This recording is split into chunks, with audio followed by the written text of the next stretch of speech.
Good day everyone. So this time I will be discussing our new topic, which is the chapter 10 entitled The Gender and Socialization. But before that, let me introduce to you myself first. I am the first reporter in this chapter. So my name is Nevin Solon Sabandal from second year Beteveted. So in this time, my assigned topic is to give the introduction about this chapter. So let's proceed to the next slides. Let me ask you a question first. What is gender?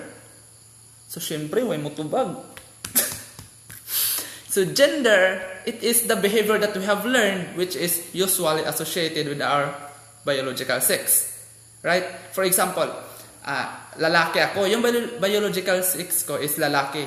Tapos nag-behave ako as feminine. Nag-behave ako na parang isang babae. So my gender is gay. Because gender is the behavior that we have learned. The learned behavior, kung paano tayo nag-behave na isang tao. Paano tayo nag-behave. Diba? Another example is that may isang babae. Yung biological sex ng isang babae, yung biological sex ng babae is syempre, woman, syempre female. Tapos, nag-behave siya na parang isang lalaki. So, yung gender niya is lesbian.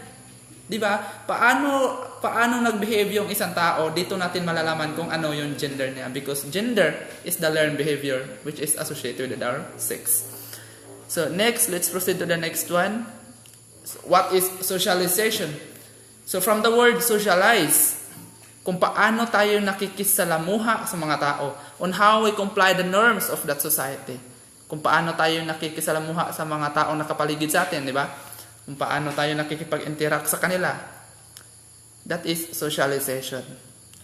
So, next one is, the perpetuation of gender norms persists in educational institutions and professionals' environment. So, for example, an educational institution is schools.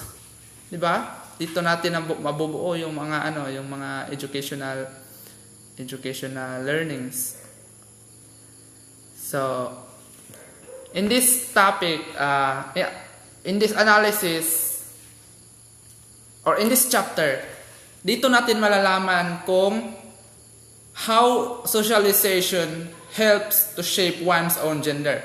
Dito natin malalaman kung paano nakaapekto yung socialization to shape our gender. Marami kasi there is so many agents of socialization in this chapter that we have discussed. But I won't go beyond deeper because my co-group mates will discuss it. So, marami mga agents of socialization na makaapekto sa pagbuo ng isang gender ng isang tao. Yung yung family, schools, government, religion, basta marami pa 'yon. Hindi na ako I won't go deeper in that topic because my group mates will discuss it lately.